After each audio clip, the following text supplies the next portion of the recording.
Itina wa mauvoo kumbuka kana andu atano kati wa muonza alama manoolotilwe na masyitwa mo kunenganwe mbungeni kuvitukithwa kutwika makomishena manzama ya Iebc kuwetwa anyanyae vakuvi musumbi William Ruto na Mutongoi wa ODM Raila Odinga Mutongoi wa kyama cha National Liberal Party Augustus Muli easya Mutongoi wailite kunyungunyisya nundu ni wavetangi wenza isu otondu menda Muli easya yukivalua ni kwa Kenya unyuvanini wa mwaka wa 2017 kwikithia kana nimeyumilia na kusakuwa Tongoi alame kwenda kuyanana na katiba. Ken Mulinge nukueleza.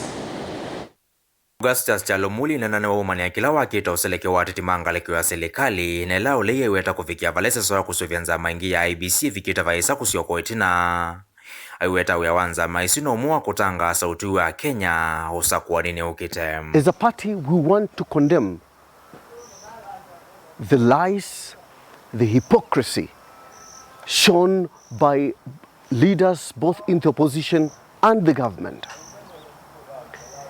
As the Iebc selection panel concluded its process of choosing commissioners, it is very clear that this process has been highly compromised right from the formation of the Iebc selection panel. But what matters is that now we have an Iebc commission. Names have been presented to the president, which names are going to be forwarded to the parliament. And I want to say that Kenyans are watching very, very keenly. Bayo na nyamwekio na mweka majenzi kuvyetheka Tongoi ala methito tetini mwanthia Kenya kwa ivinda ya saiweta yune ivinda ya mweka kutongo siya. All these politicians will get a big shock because the young generation, the biggest voters in this country, are tired and they are ready to change the entire leadership.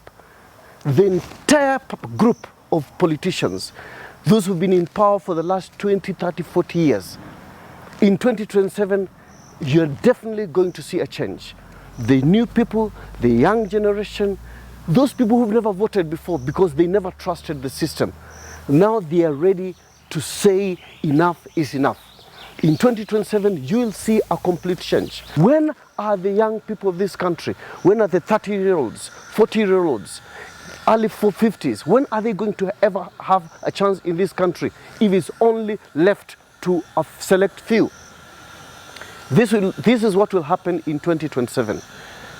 We have decided, as a younger generation, as the new faces of this country, we are going to bring the required change into this country. Bala yumani ondo tatima Kenya methito maitumevu soa kutongo sya kwithusya no mwene Muli wana nyamwekio na mwika kuvindo utongo wa Kenya mosa uteleva. In the developed countries, politics is not a career.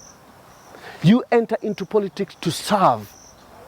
But in a country like Kenya and Africa in general, politicians go into, people go into politics as a career to get wealth for themselves and their families and their friends and forget about service. It is time that we change that now. National Liberal Party aims at changing this system of career politicians where you want to serve as a politician for 40, 50 years. What about the rest? What about the better, younger generation that has got all the new education, all the new technology that they need to serve this country? We need the new brains. We need the younger minds. It's time for the older generation to step aside and let the younger people now take charge of this country. Nilivotia Mutongoi TV, nyenitoa Mulei, Mulingem.